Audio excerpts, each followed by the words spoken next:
Good morning students. आप लोगों का आपको पता है अभी हमारे यानी पूरे वर्ल्ड के अंदर कोविड-19 जो है यानी कोरोना वायरस जो है वो बहुत अच्छे से पैर पसार रहा है। ठीक है, जिस रीजन से स्कूल कोई भी शिक्षण संस्था, चाहे आप कोचिंग जाते हैं चाहे वो सब क्या है बंद इस टाइम। बट आप लोगों को प्रॉपर स्टडी कराने के लिए, वो सारा मटेरियल प्रोवाइड कराने के लिए ऑनलाइन क्लासेस प्रेफर की गई हैं, स्टार्ट की गई हैं। जो आपको जो भी टॉपिक क्लास में पढ़ाया जाता था एज इट इज, ये टॉपिक टीचर के थ्रू पढ़ाया हुआ आपको क्या किया जाएगा, सेंड किया जाएगा और आपको उसी के थ्रू क्या करना है, स्टडी करनी है एटलीस्ट जब तक ऑफलाइन क्लासेस स्टार्ट नहीं हो जाती। आप लोगों का जो 8 का सिलेबस है, सभी बच्चों का जो 8 का सिलेबस है आरबीएससी के स्टूडेंट्स का, वो चेंज हो चुका है। अब हमारा 8 का जो सिलेबस होगा वो एनसीईआरटी बेस्ड होगा। इट मींस जो सीबीएसई के स्टूडेंट्स स्टडी करते थे वही बुक आपके स्टार्ट होने वाली है। तो आप लोगों को आपकी स्टडी स्टार्ट करने से पहले बुक स्टॉल पे जाकर के बुक्स लेनी है। अगर वहां नहीं है तो कोई पुराना स्टूडेंट जो सीबीएसई में अब 9th में गया है उससे 8 की बुक्स ले सकते हैं आप लोग। ठीक है, तो आपको बुक्स रखनी है। साथ में ही जब टीचर आपको पढ़ा रहा है तो उसके साथ आपको क्या करना है, लगभग 250 से लेकर के 300 पेजेस की कॉपी होनी चाहिए, जिसके अंदर आप क्या करेंगे, जितना नोट्स आपको समझाया जा रहा है, जो टॉपिक्स आपको पढ़ाए जा रहे हैं वो टॉपिक्स आपको उस कॉपी के अंदर लिखना है। ठीक है, कॉपी में नोट्स लिखने के साथ साथ ही आप लोगों को हर लेक्चर के बाद में जो उन टॉपिक से रिलेटेड क्वेश्चंस दिए जाएंगे वो सभी क्वेश्चंस के आंसर आपको अपनी कॉपी में कर लेने हैं। आपको अपनी लैंग्वेज में लिखना है। जो टीचर समझा रहा है उस टाइम जो उसने डेफिनेशन बोला, अगर वही क्लिक कर रहा है दिमाग में, आप रिवाइंड एंड रिवाइंड वापस से देख रहे हैं वीडियो और आपको वो लर्न हो गई है तो आप उसको लिखिए। और अगर आपको हमारी लैंग्वेज लर्न नहीं हो रही है, जो टीचर पढ़ा रहा है वो चीज आपको जो समझ में आ रही है वो आप आपकी खुद की लैंग्वेज में लिखिए। इस तरीके से आपको आपकी कॉपी में नोट्स बनाने हैं और उसी नोट्स कॉपी के अंदर आपको आपका होमवर्क कंप्लीट करना है। बट ये नहीं कि होमवर्क कंप्लीट नहीं होगा तो कुछ नहीं होगा, कौन घर पे चेक करने आ रहा है। जब आपकी ऑफलाइन क्लासेस स्टार्ट होंगी तो इन चैप्टर से रिलेटेड जो भी क्वेश्चन आंसर्स आपको दिए गए हैं, जो भी टॉपिक आपको मिल रहा है करने को, वो नोट्स और साथ में वो क्वेश्चन आंसर्स आपके चेक किए जाए। ठीक है, तो हम जो है हमारा चैप्टर स्टार्ट कर रहे हैं, फर्स्ट चैप्टर साइंस की बुक का, उसका नेम है क्रॉप प्रोडक्शन एंड मैनेजमेंट। ये आपके आरबीएससी में भी था। क्रॉप प्रोडक्शन वाला जो टॉपिक है ये आरबीएससी में भी था, बट वहां थोड़ा सा लेंथी था और थोड़ा डिफरेंट था। यहाँ थोड़ा सा शॉर्ट में सारी टॉपिक्स जो हैं आपके आरबीएससी से हटके जो सीबीएसई पैटर्न स्टार्ट हो रहा है वो सीबीएसई पैटर्न काफी शॉर्ट एंड स्वीट है। अगर आप लोगों की लर्निंग कैपेसिटी बहुत अच्छी है तो आप उसे इजीली लर्न कर सकते। ठीक है, तो हम स्टार्ट कर रहे हैं क्रॉप प्रोडक्शन एंड मैनेजमेंट। अब यहाँ पर हमको सबसे पहले एक वर्ड समझ में आ रहा है, आप लोग देख रहे हैं यहाँ पे क्रॉप वर्ड दिख रहा है। क्रॉप क्या होता है, क्रॉप का मतलब क्या है, फसल। बताइए क्रॉप क्या है। हम जब आप अपने आसपास देख लो, आपके घर है, घर के बाहर कोई गार्डन एरिया है, उस गार्डन एरिया के अंदर क्या हो रहा है, आप लोगों ने कोई हजारा लगा दिया है, कोई मोगरा लगा रखा है, किसी ने फली लगा रखी है, टमाटर लगा रखे, कुछ भी, बट एक ही तरीके के प्लांट्स लगा रखे हैं। तो किसी एक छोटे से फील्ड के ऊपर चाहे बड़े से फील्ड के ऊपर एक फिक्स प्लेस है आपके पास में, उस प्लेस पे आप क्या कर रहे हैं, एक ही टाइप के प्लांट्स को बहुत ज्यादा नंबर में ग्रो करवा रहे हैं। फसल तो सबने सुनी होगी ना कि एक जैसे पेड़ होते, गेहूं की फसल उगानी है तो गेहूं के बीज डाल दिए जाएंगे, गेहूं की फसल होगी और वो एक ऐसे थोड़ी उछल उछल के दूसरे खेत में भी चली जाएगी, नहीं ना, वो उसी खेत में होगी, वहीं ग्रो होगी, वहीं उसे हार्वेस्ट कर लिया जाएगा। तो क्रॉप का मतलब क्या हुआ, क्रॉप का मतलब हुआ क्या करना, सेम प्लांट्स को ग्रो करवाना। किसको बच्चों, सेम प्लांट्स को क्या करवाना, ग्रो करवाना। ठीक है, कहाँ पे, एक प्लेस पे, किसी भी सेम टाइप के प्लांट्स को किसी एक फिक्स प्लेस पे ग्रो करवाने जो होता है, या उन पेड़ों को जो उगाना होता है, उसे क्या कहा जाता है, क्रॉप कहा जाता है, उसे हम फसल कहते हैं। ये तो हो गया कि मैम क्रॉप तो हमें समझ में आ गया, फसल जो हिंदी वर्ड है उससे हमें समझ में आ रहा है। क्यों करवाई जाती है क्रॉपिंग, आखिर फसल उगाई क्यों जाती है। सिंपल सा है, अगर फसल ही नहीं उगेगी, जैसे अभी ये लॉकडाउन हुआ है, ये लॉकडाउन के अंदर जो किसान है उनने जो खेती की उनको बहुत नुकसान हुआ, क्योंकि उनके पास मजदूर नहीं थे हार्वेस्टिंग के लिए, यानी कटिंग के लिए मजदूर नहीं मिले, फल फ्रूट जो है वो खराब हो गए खेतों में ही। तो वो जो नुकसान हुआ ना वो कहीं ना कहीं हम ही भुगतेंगे। क्यों, जो गेहूं है वो थोड़ा महंगा हो जाएगा, जो फ्रूट्स है वो महंगे हो जाएंगे, क्योंकि उनका जो स्टोरेज था वो कम हो गया। तो इसी रीजन से क्रॉपिंग कराई जाती है, क्योंकि हमारी बेसिक नीड है वो। हर इंसान को खाने में आटे की बनी हुई रोटी चाहिए होती है। नहीं चलो ठीक है मैम, हम तो चावल खाते हैं, हम तो रोटी नहीं खाते हैं, तो चावल चाहिए, तो चावल भी तो एक क्रॉप ही है। तो इट मीन्स हुआ क्या, क्रॉपिंग क्यों कराई जा रही है? हर इंसान को, यानी ह्यूमन बींग्स को, एनिमल्स को, किसी को भी खुद की डेली रूटीन में जितनी एनर्जी चाहिए वो किससे मिलती है? उसको फूड से। किससे मिलती है? फूड से। और वो फूड कहाँ से आ रहा है? क्रॉप से। चाहे वो गेहूं हो, चावल हो, मक्का हो, बाजरा हो, कोई दाल है, कोई फ्रूट है, हर चीज की खेती तो हो रही है, क्रॉपिंग हो तो रही है ना। तो क्रॉपिंग का मतलब तो हो गया कि हम एक जैसे पेड़ को एक प्लेस पे ग्रो करवाना चाह रहे हैं। लेकिन ये ग्रो करवा क्यों रहे, क्रॉपिंग हो क्यों रही है? बिकॉज जितने भी एनिमल्स हैं, चाहे वो ह्यूमन बींग्स हो, चाहे वो कोई भी हो, जितने भी एनिमल्स हैं उनको क्या चाहिए? खुद की बेसिक नीड पूरी करनी होती है। क्या करना होता है? खुद की बेसिक नीड को कंप्लीट करना होता है। और उसे कंपेल करने के लिए ना, पूरा करने के लिए उनको किस चीज की नीड होती है? खाना खाने की। क्योंकि उनको फूड से क्या मिलती है? एनर्जी। क्या मिलती है? एनर्जी। तो दिन भर की इस एनर्जी के लिए वो खाना खाएंगे, और ये खाना तभी आएगा जब क्या कराई जाएगी? क्रॉप्स को ग्रो करवाया जाएगा, यानी फसल उगाई जाएगी। तो जब आप इस चैप्टर को स्टार्ट करेंगे खुद से पढ़ना, तो आप देखेंगे स्टार्टिंग में कुछ बहुत से अच्छे अच्छे से छोटे छोटे से एग्जाम्पल दे रखे हैं जो बच्चों को बहुत इजीली समझ में आ जाता है। कि अगर कहीं पे बाढ़ आ गई, कहीं सूखा पड़ गया, अगर सूखा पड़ गया तब भी किसान अच्छे से खेती नहीं कर पा रहा, उसकी पूरी फसल खराब हो रही है, बारिश ही नहीं हुई है। और अगर बाढ़ आ गई तो भी बहुत इतनी गल जाती, खराब हो जाती। जैसे गेहूं का स्टोरेज करना चाह रहा है, वो अभी हार्वेस्टिंग होने वाली थी, कटाई होने वाली है, और जब उसकी हार्वेस्टिंग होने वाली है, सडन उस टाइम बारिश आ गई, बहुत तेज ओले गिर गए, पूरी फसल खराब हो गई। तो स्टार्टिंग में आपको इस चैप्टर के इंट्रो में यही चीजें मिलेगी कि हर फार्मर, हर इंसान, जैसे आप लोग भी हैं, आपके आसपास अगर बहुत छोटा सा गार्डन एरिया आपके घर में, तो हम वहाँ थोड़े से सीड्स डाल देते, किसी सब्जी के डाल दिए, किसी फ्रूट के प्लांट के डाल दिए, और हम उन्हें ग्रो करवा रहे हैं, और हम उन्हें बहुत अच्छे से खाद डाल रहे हैं ताकि वो उगे और हमें फ्रूट्स मिले या सब्जी मिले। तो वो आप एक तरीके की फार्मिंग कर रहे हो, छोटे से फार्म पे, एक प्लेस पे। ठीक है।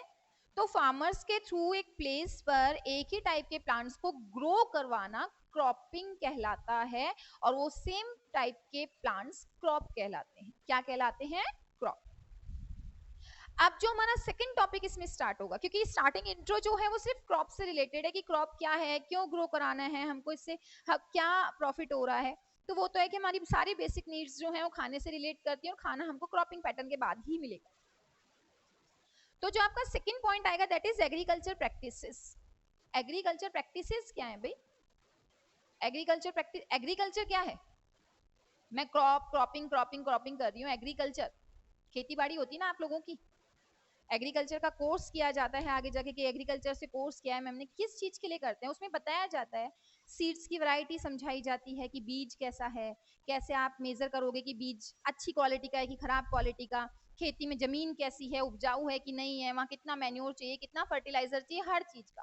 तो एग्रीकल्चर का मीनिंग क्या हुआ? हर फार्मर जो उसका खेत है उसमें डिफरेंट डिफरेंट प्रैक्टिसेस के थ्रू, प्रैक्टिसेस का हिंदी मीनिंग कुछ प्रक्रियाएं करते हैं वो लोग, और उस प्रक्रिया के थ्रू ही कंप्लीट क्या की जाती है? क्रॉप्स को उगाया जाता है।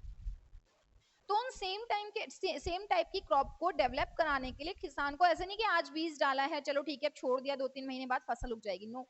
उनको बहुत सारी प्रैक्टिसेस फॉलो अप करनी पड़ती है, तब जाकर के उनकी खेती बाड़ी अच्छी हो पाती है। काफी स्टूडेंट्स जानते होंगे, काफी के घर में गांव में खेती बाड़ी होगी, और वहाँ खेती आती भी होगी उनको। वो तभी तो आती है जब वहाँ किसान मेहनत कर रहा है। तो मेहनत क्या है?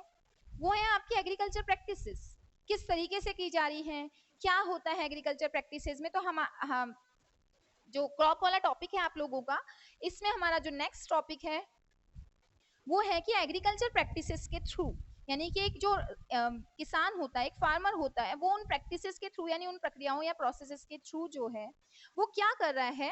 वो 3 तरीके की फसल को ग्रो करवाता है। जो थर्ड है वो सीबीएसई में नहीं है, बट फिर भी एग्जाम्पल आपको लर्न रखना है, ठीक है?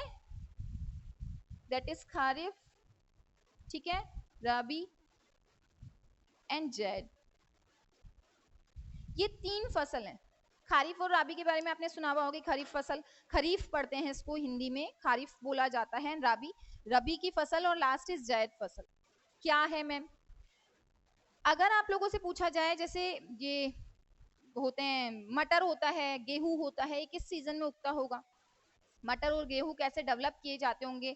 उस टाइम पानी ज्यादा लगता है कि उनको मैम नॉर्मल ये जो मौसम चल रहा है ऐसे ही मौसम में गेहूं उग जाता है? आप लोग थोड़ा सा, जिनके भी मेरे ख्याल से मैक्सिमम स्टूडेंट्स ऐसे होंगे जिनकी खेती बाड़ी होगी, चाहे यहीं होगी चाहे कहीं गांव में होगी, लेकिन होगी, तो उन लोगों को ये पता है कि एक बेसिक सीजन आता है हर फसल के लिए।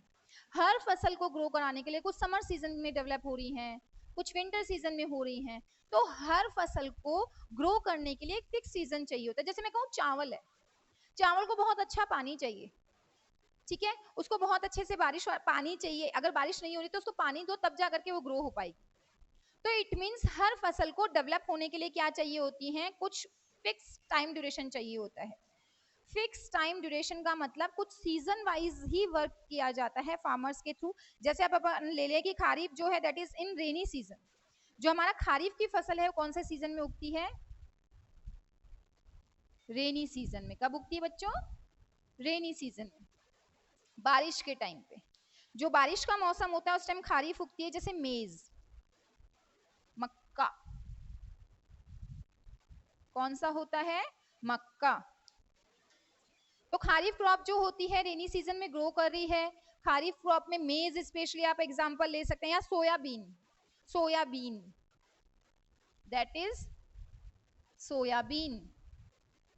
तो सोयाबीन और मेज जो है खारीफ के एग्जांपल हो जाएंगे। इसमें है जून से सितंबर, स्पेशली इसका जो टाइम ड्यूरेशन है that is in June to September. कब होगा ये? जून से सितंबर तक, ठीक है। जून से लेके सितंबर के बीच में एक फसल उगती है। इस फसल में जुलाई में बारिश आना शुरू हो जाती है अपने, जैसे अब आ जाएगी जून जुलाई के आसपास, रेनी सीजन आ चुका है, तो उस बारिश का पानी मेज और सोयाबीन को चाहिए होता है। सेकंड आते हैं हम राबी पे। राबी की जो फसल है इसको कौन सा सीजन चाहिए होता है? विंटर का सीजन। कौन सा सीजन चाहिए होता है? विंटर सीजन, ठीक है बच्चों, इसको विंटर सीजन चाहिए। जैसे कि पी और वीट, गेहूं, गेहूं और मटर जो है इनको विंटर का सीजन चाहिए, यानी कि इनको ठंड वाला मौसम चाहिए होता है। तो लगभग इनको चाहिए अक्टूबर से लेकर के मार्च के बीच में, अक्टूबर टू मार्च, इसके बीच में हो रही है। कौन सी? राबी। अब एक जायद फसल बचती है, यहां हुआ अक्टूबर से मार्च, तो क्या बचा? अप्रैल मई। जून से लेके सितंबर तो कुछ नहीं, तो जून से सितंबर और उसके बाद में अक्टूबर से मार्च, बचा क्या? बीच के 2-3 महीने बच रहे हैं, दैट इज मार्च के बाद अप्रैल और मई। लगभग ये सीजन या बारिश या पानी वाली चीज। तो जेड का एग्जांपल आपको सिर्फ याद रखना है, एक तो वाटरमेलन और एक मस्क मेलन। मस्क मेलन, तरबूज और खरबूजा, ये जो है जेड के एग्जाम्पल है। ककड़ी और समथिंग कुछ काचरी आप लोग कहते हैं, जो फ्रूटी सा आता है, तो वो सारे फ्रूट्स जो हैं जिनमें पानी काफी होता है वो जेड फसल के एग्जाम्पल होते हैं। तो ये हो गया आपका क्रॉप, और crop different type of crops जो कब से कब डेवलप हो रही है। तो अब हम स्टार्ट करते हैं कि एक फार्मर को एग्रीकल्चर प्रैक्टिसेस में क्या क्या चाहिए, तो उसकी बेसिक प्रैक्टिसेस क्या क्या होनी चाहिए उनके बारे में पढ़ेंगे कि बेसिक प्रैक्टिसेस क्या हैं। एक, अगर वो फसल उगा रहा है और उसकी हार्वेस्टिंग करना चाहता है तो बीच में वो क्या क्या करेगा? सबसे पहले जो उसका मेन पॉइंट है दैट इज सॉइल, मिट्टी। किस चीज की जरूरत होगी? सॉइल की। क्या है बच्चों ये? प्रैक्टिसेस। क्या है? प्रैक्टिसेस। कौन सी? Basic practices. सबसे पहले सॉइल को क्या करना? Preparation of soil. क्या करेगा वो? प्रिपरेशन करेगा। किस चीज की प्रिपरेशन करेगा? किस चीज की प्रिपरेशन करनी है उसको? सॉइल की। तो प्रिपरेशन ऑफ सॉइल के अंदर क्या होगा? प्रिपरेशन ऑफ सॉइल का मतलब है मिट्टी को तैयार करना। सॉइल प्रिपरेशन का मतलब, अब मिट्टी को कैसे तैयार करेंगे मैम? जो फार्मर होता है ये तो है नहीं कि आज गया उसको जमीन, अच्छा हाँ भाई यहाँ खेती होती होगी चलो ले लो और खेती बाड़ी स्टार्ट कर दो। नो, पहले जमीन को समझना जरूरी है कि जमीन ज्यादा पानी पीती है कि उसमें कम पानी में भी काम चल जाता है। कई आपने देखा होगा कई खेत ऐसे होते हैं जिनमें कुएं नहीं होते, और कई खेत ऐसे होते हैं जिनमें कुआं होना जरूरी है, बोरिंग होनी जरूरी है। क्यों? पानी ज्यादा पीती है जमीन, पानी ज्यादा पी रही है, वहां जो फसल उगाई जा रही है उसको भी ज्यादा पानी चाहिए। तो डिपेंड्स ऑन सॉइल कि वहां की मिट्टी कैसी है। अगर मिट्टी बहुत उपजाऊ है, जिसे हम फर्टाइल सॉइल कहते हैं, अगर मिट्टी बहुत उपजाऊ है, बहुत अच्छी है, तो अच्छे से ग्रो करेगी, जो भी आप सीड डाल रहे हो उससे अच्छी से फसल होगी। लेकिन अगर मिट्टी उपजाऊ नहीं है, बंजर है, ठीक है, वो नॉन फर्टाइल है, तो नॉन फर्टाइल सॉइल कभी भी क्या नहीं कर सकती, अच्छी फसल नहीं दे सकती। कितनी भी मेहनत कर ले, कितनी भी प्रैक्टिसेस कर ले, लेकिन अच्छी फसल नहीं उग पाती है। तो अब सॉइल को मैम प्रिपेयर कैसे करेगा फसल, जो फार्मर होगा वो सॉइल प्रिपेयर कैसे करेगा?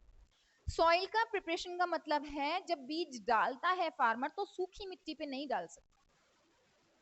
हमेशा आप देखना जब सोइंग यानी कि जब बीज डाला जाता है तो उससे पहले मिट्टी को लूज करना जरूरी होता है। आपने देखा है वो एक ट्रैक्टर लेके चलते हैं पहले, जैसे आपने बैल सुने होंगे, जो हल होता था, जोतना, समथिंग खुदाई करना।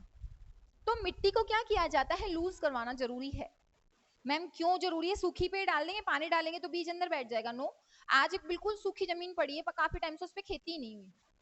आप लोग अगर कहीं हाईवेज पे जाते हैं, आसपास खेत होते हैं, तो उसके बाहर की जो जमीन होती है जहाँ पानी स्टोर हुआ हुआ होता है, जब पानी उड़ जाता है तो वहां पत्थर की सी ऐसे टाइट टाइट सी हो जाती है पूरी सॉइल। अगर उस सॉइल पे मैं बीज डाल दूंगी ना तो बीज पूरी तरीके से क्या नहीं हो पाएगा, प्लांट में या पूरी फसल नहीं बना पाएगा। तो क्या होता है कि सॉइल को प्रिपेयर करने के लिए उसको लूज का एक ही वर्ड याद रखना है, प्रिपरेशन ऑफ सॉइल का मतलब है लूजन ऑफ सॉइल। आपको लूज करवाना है मिट्टी को। तो सॉइल को लूज कराने का मतलब मिट्टी को क्या करना, खोद देना। तो प्रोडक्शन प्रैक्टिसेस का सबसे पहले आ जाएगा सॉइल को प्रिपेयर करना, जिसका मतलब होता है लूज करना। सॉइल प्रिपरेशन का मतलब लूजन, लूजन ऑफ सॉइल, मिट्टी को खोदना है, ढीला करना, जिसमें मैं क्या करूंगी, टिलिंग। क्या करूंगी, टिलिंग। मैम ये टिलिंग वर्ड क्या होता है? टिलिंग जो है इसको हम प्लगिंग कहते हैं। क्या कहते हैं? प्लगिंग। दोनों का मीनिंग सेम है। टिलिंग या प्लगिंग क्या है? मिट्टी को ढीला करवा देना, खुदाई। डॉगी है, उसे कुछ छुपाना है मिट्टी में, खोदना चालू कर देता है और फिर छुपा करके मिट्टी को सेट कर देता है। फार्मर है, उसको सीड को छुपाना है तो पहले वो पूरी मिट्टी को खुदवाएगा, सीड डालेगा और फिर मिट्टी को सेट कर देगा, करेगा ना। तो सॉइल प्रिपरेशन का मतलब सिंपल सा है कि मिट्टी को उसको लूज करना होता है, ढीला करवाना होता है। मिट्टी को ढीला करने के लिए बहुत सारे टूल्स आते हैं। जैसे जो पहले ट्रेडिशनल था, अभी भी काफी जगह होता है, जिसे हम हल कहते हैं, बैल वाला हल जो होता था वो एक स्टिक टाइप की होती थी और उसके आगे एक पैना सा ऐसा कुछ लगा हुआ होता था, वो खुदाई करता हुआ चलता था। इसको मिट्टी सॉइल के अंदर लेते चलते थे और ये खुद मिट्टी को थोड़ा प्लग कर देता था, ऊंची कर देता था। तो ऊपरी जो सॉइल होती है कुछ सेंटीमीटर तक या मीटर तक वो क्या हो जाती है, खुद जाती है, ताकि जो सीड सो करवाए जाएं वो इजीली सो हो जाएं, यानी कि मिट्टी के अंदर दब जाएं। तो ये तो हो गया हल। फिर अगर आपसे पूछा जाए मैम, आप लोग पूछोगे मैम और क्या होना चाहिए, क्या रह सकता है, तो एक प्लग के बाद में यानी उस हल के बाद में इसे क्या कहते हैं, प्लग। प्लग, प्लग क्या करता था, सॉइल पे सेट करवाया जाता था और सॉइल को क्या कर देता था, लूज। हल, बैल आगे आगे चलते थे, एक मैन्युअली एक इंसान उनके साथ रहता था, जो भी फार्मर है या जो अगर उन्हें वर्कर रखा हुआ है वो बैल को ऐसे ऐसे रोटेट कराता था पूरे उसमें फार्म में, और उस फार्म की खुदाई कर दी जाती थी। फिर आती है होए। प्लग फर्स्ट है प्लगिंग या लूज करवाने के लिए, सेकंड आता है होए। मैम होए क्या होता है? समथिंग दिखने में बिल्कुल कैसा होता है, ये हल्का जैसा यानी कि प्लग के जैसा ही दिखता है, लेकिन आप लोगों ने वो देखी खुरपी आती है खोदने की, मिट्टी खोदते हैं नॉर्मल घर पे जो अपन गार्डनिंग करते हैं उसके अंदर करते हैं, तो वो एक स्टिक सा होता है, उसके ऊपर एक कट ब्लेड का जैसा पैना सा कुछ लगा होता है, उसे होए कहते हैं। तो होए से भी क्या की जाती है, मिट्टी को प्लग किया जाता है। तो सेकंड हो गया होए। थर्ड जो अगर आप लोग देखें तो जो थर्ड होता है दैट इज कल्टीवेटर। कल्टीवेटर का मतलब एक ट्रैक्टर होता है। ट्रैक्टर तो सबने देखे भी होंगे, ट्रैक्टर के पीछे ऐसे पंजा लगा हुआ होता है और वो पंजा खोदता हुआ चलता है। तो थर्ड जो है दैट इज कल्टीवेटर।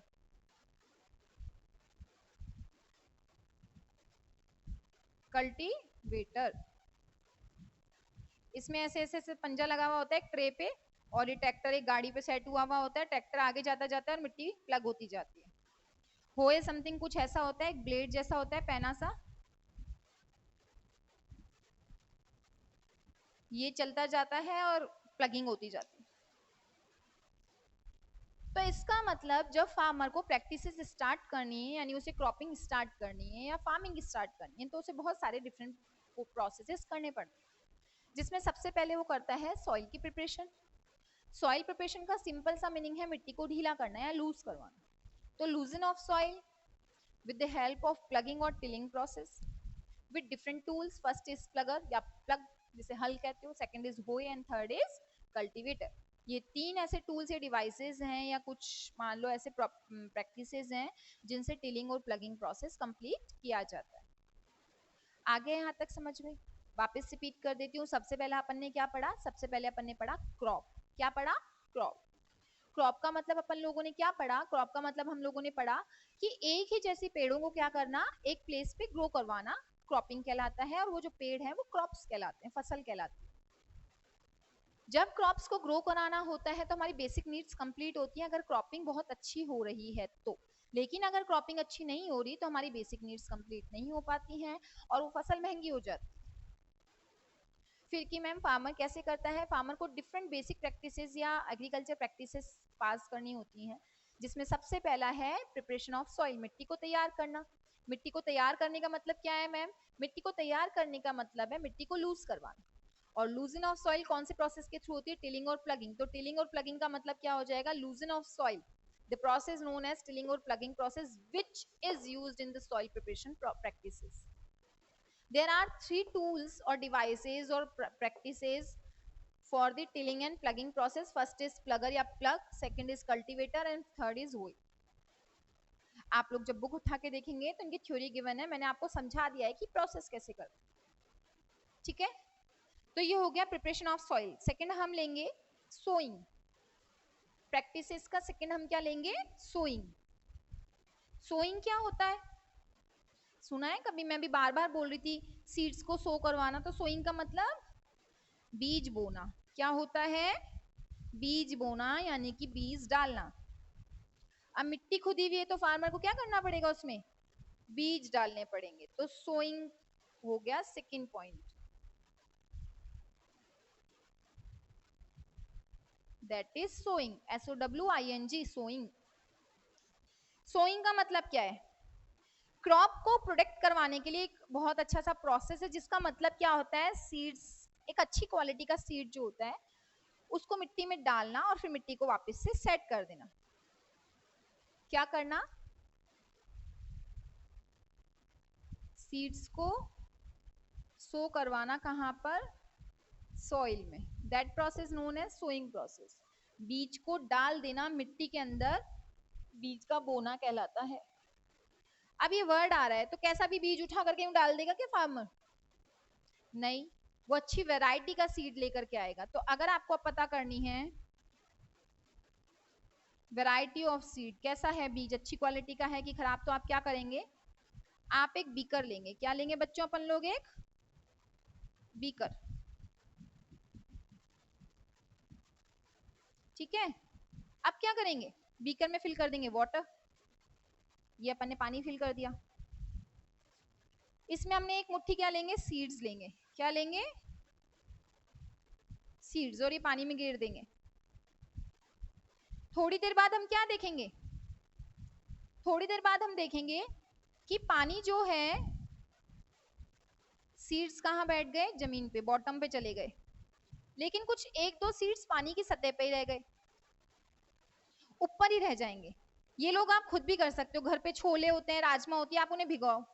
भिगाने की कुछ देर बाद देखो कुछ छोले या कुछ राजमा जो है वो हल्का सा पानी के ऊपर रह जाते हैं, बाकी सारे जो भगोनी बर्तन जो भी आपने लिया है उस बर्तन में नीचे बैठ जाते। तो इससे वैरायटी कैसे पता चली? जो बॉटम पे बैठ गया ना वो सीड तो अच्छा है, कैसा है, अच्छा। और जो पानी की ऊपरी सतह पे रह गया वो बीज कैसा है, खराब। इसका मतलब वो छेद है, उसमें कोई कीड़ा वीड़ा लगा हुआ। तो ऐसे फार्मर जो हैं वो सीड की वैरायटी को पता करते हैं। अब जब हमें सीड की वैरायटी पता चल गई तो क्या करवाना है, अब तो हमको सिर्फ सो करवाना है। तो सो क्या ऐसे हो जाता है कि फार्मर पहले क्या होता था, मैन्युअली करते थे, फार्मर खुद जाता था, ऐसे आज भी करते हैं कई फार्मर्स, खुद जा करके बीज डालते थे, जो खुदाई की गई है, जो प्लगिंग की गई है, उस खुदी हुई मिट्टी में क्या किया जाता था, बीज डाला जाता था। अब तो काफी मशीनें आ गई हैं, एक ट्रैक्टर टाइप की डिवाइस आ गई है जिसमें ऐसे हुक्स लगे हुए रहते हैं, उन हुक्स में होल होते हैं, जैसे एक प्लेट है ऐसी, ये एक ट्यूब टाइप की है, इसके अंदर सीड भर दिए जाते हैं और इन पे ऐसे हुक लगे हुए होते हैं, इन हुक पे नीचे छोटे छोटे से होल्स होते हैं। ये क्या करते जाते हैं, ये ट्रैक्टर तो आगे चलता जाता है और ये सीड को डालते हुए चलते हैं पीछे के साइड लाइन से। तो सोइंग का मतलब या सो का मतलब क्या होएगा, सोइंग का मतलब हो जाएगा मिट्टी के अंदर सीड्स को सो करना, यानी कि डालना या बोना। और वो तभी होगा जब आप प्लगिंग या टिलिंग प्रोसेस पूरा कर चुके होंगे। कि मैम आप सो कैसे करवा सकते हैं, बहुत सारे ट्रेडिशनल प्रोसेसेस थे जो मैंने अभी जस्ट बोला कि पहले मैन्युअली करवाया जाता। मैम मैन्युअली का मतलब इंसान का खुद का काम करना। आप आजकल देखोगे जो पहले फैक्ट्रीज थी ना, उसमें जो वर्कर थी वो ज्यादा थे, अब धीरे धीरे उनकी जगह मशीनें लेती जा रही है। सेम ऐसा फार्मिंग में भी हो रहा है। पहले फार्मर सुबह के जाते, खेती बाड़ी करते, दिन भर उसमें लगे रहते थे, आजकल मशीनें आ गई। पहले वो हल लेकर के बैलों को चलाते जाते थे, हल से खुदाई करना, फिर उसमें सीड्स को डालना, तो वो होता था मैनुअल वर्क, ट्रेडिशनल वर्क, जो एंशिएंट टाइम पे किया जाता था। तो एंशिएंट टाइम पे क्या करते थे, एक जैसे जो हल खुदवाते थे ना बैल, उसी के पीछे एक वो लगा दे, जैसे बैल है कोई, उसके पीछे का जो जिसपे हल लगाते थे उसके पीछे ऐसे एक लकड़ी का बना हुआ होता था, इसके अंदर क्या डाल दिए जाते थे, सीड्स। एक इंसान सीड डालता हुआ चलता था, दूसरा इंसान बैलों को आगे करता जाता था, और इससे सीड कहाँ चलते जाते थे, जमीन के अंदर। That is the traditional process. एक खेत के अंदर प्लगर जो होता है, यानी कि जो प्लग होता था, हल होता था, उस हल को हटा दिया जाता है और वहां एक लकड़ी का, कैसे समझाएं, एक डंडा सा होता था। आप लोग जब बुक्स देखेंगे तो उसमें आपको डायग्राम दिख जाएगा, आपको समझ में आ जाएगा कि हल जोतते वक्त जो हल होता था उसको हटा करके एक लकड़ी का लगाया जाता था, कुछ होल टाइप का होता था उसमें, उसमें सीड्स डालते जाते थे और उसका जो छेद होता था वो प्लग उसमें से क्या करता जाता है, बीज गिरता हुआ जाता है। That is the traditional process. ये पहले यूज लिया जाता था। अब मैंने आपको जस्ट बताया कि एक ट्रैक्टर सा होता है, उसे पीछे से डिवाइस होती है, हुक्स टाइप की, पंजे टाइप की, उसमें से सीड्स को सो करवाते हैं। टाइम बच गया, इंसान की मेहनत बच गई। तो ट्रेडिशनल प्रोसेस से हटकर के सोइंग प्रोसेस जो है वो आज करके टाइम के हिसाब से मॉडर्न होता जा रहा है। तो मॉडर्न टेक्निक्स हैं, जैसे ट्रेडिशनल टूल के बाद में आपको दे रखा है एक सीड ड्रिल दे रखा है, जो मैंने अब जस्ट आपको बोला है सीड ड्रिल प्रोसेस, कि आप जो ट्रैक्टर इंसान चला रहा है उसके पीछे एक ड्रिलिंग मशीन टाइप की कुछ लगी हुई होती है, और ड्रिल क्या करती है, तक बीज डालती हुई चलती है। बहुत सारे स्टूडेंट्स को भी समझ में आ रहा होगा क्योंकि उन्हें खेती बाड़ी देखी हुई होगी, कुछ ने नहीं देखी होगी। तो जब आप बुक देखेंगे ना तो आप समझ जाएंगे कि ड्रिलिंग मशीन कैसे, ड्रिल मशीन नहीं देखी क्या, छेद करते हैं जिससे दीवारों में, वो छेद कर रही है एज इट इज, वो ड्रिलर जो है वो क्या चलते डालता हुआ चल रहा है, सीड डालता हुआ चल रहा है, that is the seed driller. तो इट मींस आप सोइंग में क्या क्या समझाएंगे, सबसे पहले हम सोइंग का डेफिनेशन देंगे, सेकंड हम क्या समझाएंगे कि seed of variety of seed कैसे एक्सप्लेन कर सकते हो आप, जिसमें आपको एक छोटी सी एक्टिविटी गिवन है। हाँ, ये ध्यान रखना, सीबीएसई में आपको एक्टिविटीज मिलेंगी, आरबीएसई में एक्टिविटीज नहीं होती थी। सीबीएसई में एक छोटा सा पॉइंट भी उठ करके क्वेश्चन पुट किया जाएगा, व्हाई, बिकॉज चैप्टर के अंदर 8 9 में तो चैप्टर में बहुत सारी एक्टिविटीज होंगी, कलरफुल चार्ट सा बना हुआ आएगा, और चार्ट जो होगा उस चार्ट को आप ऐसे नहीं छोड़ दिया, मैम पिंक कलर का था ना इसलिए हमने छोड़ दिया, हमने सोचा यूं ही है, नो, जो बीकर, लिक्विड, ऐसा कुछ वर्ड दिख रहा है और मैं कह रही हूँ कि एक्टिविटी मेन है, तो जब आप सोइंग प्रोसेस अपनी बुक से पढ़ेंगे वहां एक एक्टिविटी गिवन है आपको, वो एक्टिविटी पढ़िएगा, वो यही है, सीड वेराइटी को वेरीफाई करना कि वो अच्छा है या बैड क्वालिटी का। देन थर्ड पॉइंट क्या आएगा सोइंग ऑफ सीड्स का, जो थर्ड पॉइंट होगा वो होगा सीड्स को सो करते टाइम किन दो प्रोसेसेस को यूज लिया जाता है। तो ट्रेडिशनल तो ये यूज लिया जाता था प्लगर के जैसा, और फिर यूज ली जाती है सीड ड्रिल। क्या यूज ली जाती है, seed drill, that is the sowing process. समझ में आया यहाँ तक? अब हम लेते हैं हमारा थर्ड पॉइंट, अगर हम लोग सो करवा चुके हैं बीज को तो अब किस चीज की जरूरत है फार्मर को, बताइए क्या होता है खेती बाड़ी में जब सीड डाल दिया जाता है, जब सीड डाल दिए जाते हैं तो खेती बाड़ी के अंदर क्या होता है, खेती बाड़ी में डाले जाते हैं मैन्योर और फर्टिलाइजर्स। सुने वर्ड आप लोगों ने, मैन्योर और फर्टिलाइजर्स? कोई बात नहीं, नहीं सुना तो वैसे ज्यादा खाद जिसे कहते हैं, हिंदी में खाद कहा जाता है। खाद तो सुनी होगी, घर पे ही सुन ली होगी, मम्मी पापा कोई पेड़ वेड़ का शौक होता है कईयों को गार्डनिंग का, तो वो गार्डन में डालते रहते हैं। तो थर्ड पॉइंट क्या आता है अपना? थर्ड पॉइंट आता है मैन्योर एंड फर्टिलाइजर्स। जो इसमें से क्वेश्चन आएगा वो आएगा इन दोनों के बीच का डिफरेंस। पहले मैं आपको समझा दूं है क्या, उसी से आपको डिफरेंस भी समझ में आ जाएगा। जो मैन्योर होता है ना, खाद जिसे आप नॉर्मली खाद कहते हैं, वो क्या होता है? वो घर की चीजों का बना हुआ है, कोई केमिकल नहीं है, ऑर्गेनिक बनाया गया है, खुद बना। जैसे घर में किचन का जो वेस्ट है, लाइक अनियन पील है, आपने प्याज छीला है, कोई फ्रूट छीला है, तो जो पील्स होती हैं, छिलके होते हैं, उन छिलकों को आपने एक जगह स्टोर कर दिया। आपने आसपास कोई गड्ढा है, जमीन है खाली, खोदो, उसके अंदर उसे डिग करते जाओ, डालते जाओ गड्ढे में, दबाते जाओ। कुछ दिनों बाद आपको उसमें से स्मेल प्रोड्यूस होती हुई होती है। नॉर्मली कचरा आप कहीं भूल जाओ पॉली बैग में पैक करके, वो स्मेल प्रोड्यूस करना शुरू कर देता है, that is the methane gas. कौन सी गैस प्रोड्यूस होना शुरू होती है सड़ी हुई चीजों में से? मीथेन। और जो गंदगी सड़के बनी है ना, वो गली हुई, दैट इज द मैन्योर। वो क्या कहलाती? खाद कहलाती, मैन्योर कहलाती। तो जो ऑर्गेनिक विदाउट केमिकल्स बनाई जाती, इट मींस सबसे पहले हम ले लेते हैं मैन्योर और यहां हम ले लेते हैं फर्टिलाइजर्स, ठीक है? इसमें केमिकल्स मिक्स नहीं किए जाते, इसमें केमिकल्स मिक्स किए जाते हैं।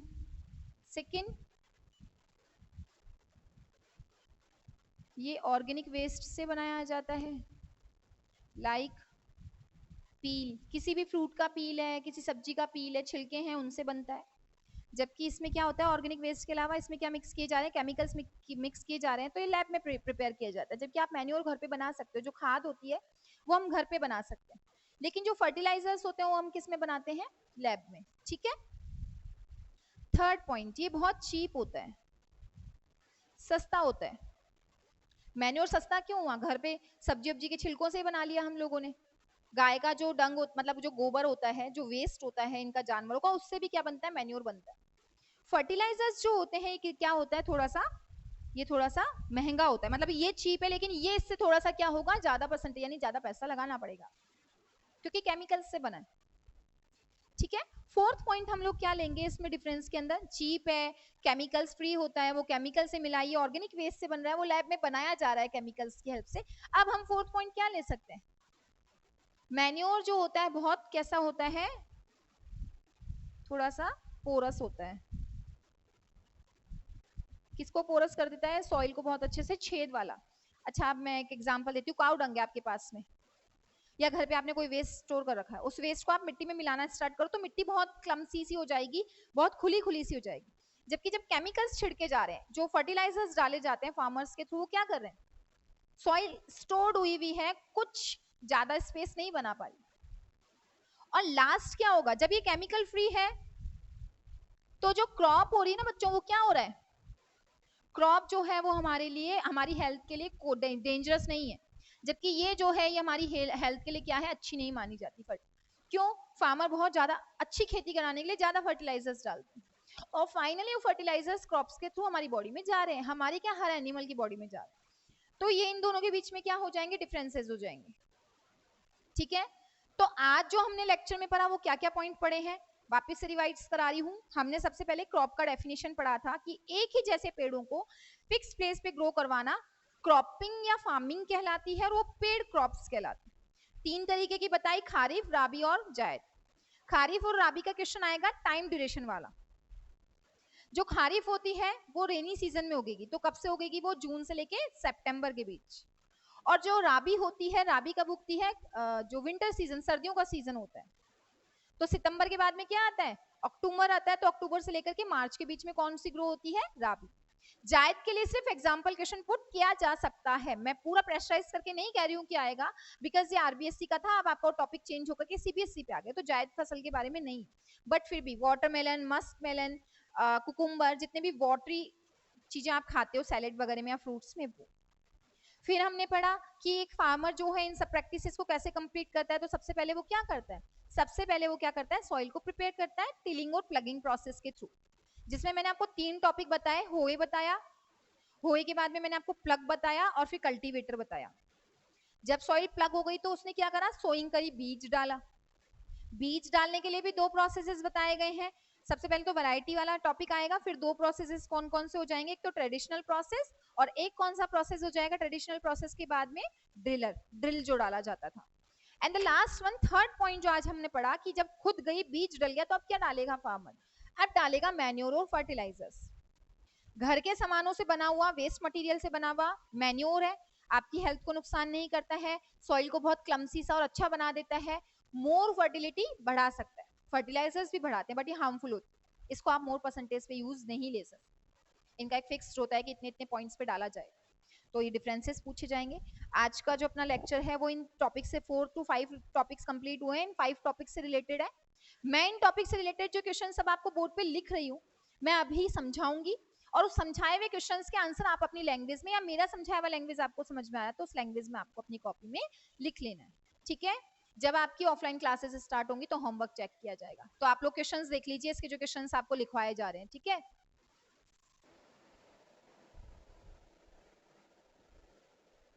व्हाट इज क्रॉप, जो मेरे क्वेश्चंस हैं टॉपिक से रिलेटेड, व्हाट इज क्रॉप, फसल क्या है, क्रॉप्स के बारे में आपको बताना है। बार बार रिपीट कर रही हूँ, एक ही जैसे पेड़ों को जिसमें वो फार्मर उगाना चाह रहा है उस प्लेस पे ग्रो करवाना क्रॉपिंग कहलाता है, और वो जो फसल उग रही है वो क्रॉप कहलाएगी।